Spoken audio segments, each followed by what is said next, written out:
هناك أماكن على كوكب الأرض لم يخلق الإنسان ليتجول فيها، أماكن يختنق فيها الهواء قبل أن تصل قدمك، ويكاد البرد يقتلعك من الداخل قبل أن تلمس الصخر. جبال الإنديز ليست مجرد جبال، إنها مقابر الطبيعة والإنسان معا، حيث يختفي الهواء في أعماقها وتختنق الروح قبل الجسد. ورغم ذلك، تحدى الإنسان هذه القمم الشاهقة لخلق أعجوبة هندسية، مشروع لا يشبه أي شيء رأيته من قبل، رحلة مليئة بالمخاطر التي تتحدى العقل والعضلات والآلة على حد سواء. قبل أن يتحرك أول مكبس أو تحرك أول صخرة، كان على المهندسين مواجهة عدو لا يرى، عدو لا يمكن تصويره بالكاميرات ولا قياسه بالمعايير التقليدية. هواء الإنديز النادر، الأكسجين الذي يتناقص مع كل متر ارتفاع، وكأنه يختبر قدرات الإنسان والآلة قبل السماح لهما بالعمل.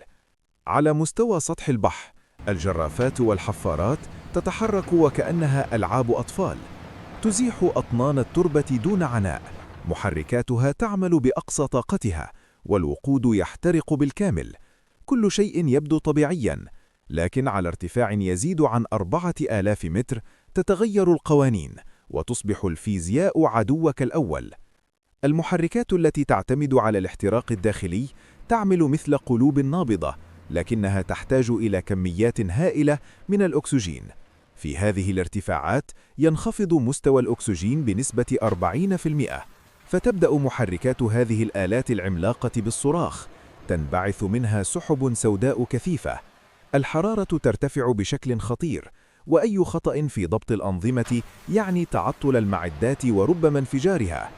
المهندسون الميكانيكيون ليسوا مجرد مشغلين، بل جراحون على قلب المعدات، يضبطون حقن الوقود ومعدلات الشحن التوربيني بدقة متناهية ليتمكنوا من العمل في جو يشبه فقر الدم المزمن للآلات. وليس الآلات وحدها من يعاني، البشر مشغلو الحفارات والشاحنات يواجهون خطر نقص الأكسجين في الدماغ، صداع دائم، بطء في ردود الفعل، احتمالية اتخاذ قرارات قاتلة. خزانات الأكسجين المتنقلة ونقاط الإسعاف الطارئة ليست رفاهية هنا، بل شرط أساسي للبقاء على قيد الحياة.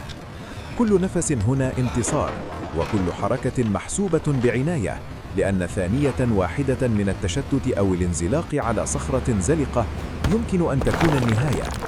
جبال الإنديز ليست مجرد ارتفاعات شاهقة، لكنها صخور صلبة تتحدى كل معدات الحفر التقليدية. الجرانيت والشيست هنا أقسى من أي شيء رأته الآلة من قبل.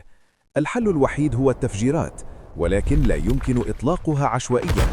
المهندسون يلجؤون إلى تقنية التفجير المسبق أو الفصل المسبق، طريقة تشبه رسم خط دقيق على زجاج قبل كسره لحماية الجبل من الانهيارات المستقبلية.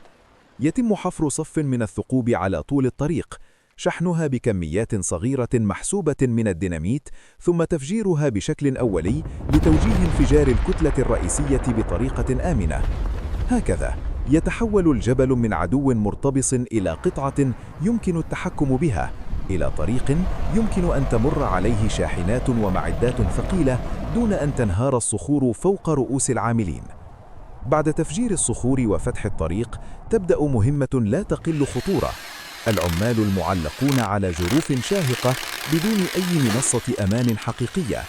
المثقاب اليووي يزن عشرات الكيلوغرامات، الهواء خفيف، الرياح عاتية، والهاوية أسفلهم تمتد لمئات الأمتار. كل صخرة مزعزعة يجب رفعها يدوياً، كل حفرة يجب حفرها بعناية، كل متفجر يجب وضعه في مكانه بدقة. كل خطأ بسيط يعني سقوطاً حقيقياً نحو الموت. هؤلاء هم الجنود المجهولون للمشروع، من يضعون حياتهم على المحك كل يوم من أجل الطريق. الحفاظ على استقرار الجبل بعد التفجير ليست مهمة سهلة. المهندسون يستخدمون قضبانا فولاذية ومواد راتنة كيميائية لتثبيت الصخور، ثم يقومون بتغليفها بطبقة خرسانية مرشوشة عالية القوة، تمنع تسرب الماء وتحمي الطريق من الانهيارات الصغيرة. التقنية هنا ليست مجرد بناء، بل هي فن تحويل كتلة صخرية مفككة إلى قلب صلب يدوم لعقود. الرصف على حافة الهاوية 160 درجة مئوية أثناء الفرش، وإلا ستفشل عملية الالتصاق وسيصبح الطريق هشاً وغير صالح للاستخدام. تدار العملية كمعملة عسكرية، الشاحنات تتحرك في قوافل متواصلة. أي توقف بسيط قد يخلق نقطة ضعف قاتلة تعرف باسم الوصلات الباردة، التي يمكن أن تدمر الطريق بالكامل خلال أسابيع قليلة. في بعض القطاعات تصبح التضاريس عمودية تماماً، والحل التقليدي مستحيل. هنا يبنى جسر معلق باستخدام تقنية الصب المتوازن، حيث يتم صب المقاطع من الجانبين بالتساوي مشدودة بمئات الكابلات الفولاذية لتظل معلقة في الهواء بلا دعامات سفلية. تخيل جسراً يمتد فوق هاوية بعمق مئات الأمتار. كل خطأ في الحساب أو ضربة غير محسوبة يمكن أن تكون سقوطاً قاتلاً. عندما لا يكون بالإمكان الالتفاف حول الجبال أو بناء الجسور، الحل هو حفر الأنفاق. لكن حفر نفق في أعماق الإنديز ليس مجرد حفر، بل معركة مع الهواء نفسه. غبار السيليكا وعوادم الديزل والحرارة الجوفية تجعل البيئة قاتلة في دقائق. لحل المشكلة ينشأ نظام تهوية عمودي يربط سقف النفق بقمة الجبل لضخ ملايين الأمتار المكعبة من الهواء النقي يومياً. آلة حفر الأنفاق العملاقة هي مصانع متنقلة طولها مئات الأمتار ووزنها آلاف الأطنان.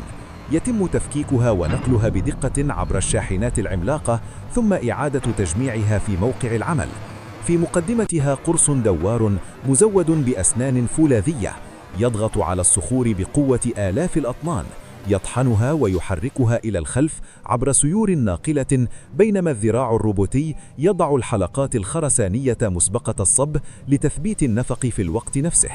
هذه الآلة تحفر وتبني في الوقت نفسه، وتحول الجبال الصلبة التي صمدت لآلاف السنين إلى طرق وأنفاق حية تربط الشعوب وتختصر المسافات. اليوم بعد كل هذا أصبح الطريق آمنا، الجسور ثابتة، الأنفاق جاهزة، والجبال التي كانت تعتقد أنها لن تخترق قد استسلمت لإرادة الإنسان والتكنولوجيا.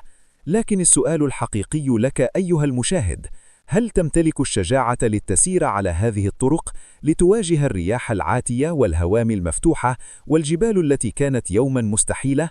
أم تكتفي بمشاهدة الإنجاز خلف الشاشة من مكان آمن؟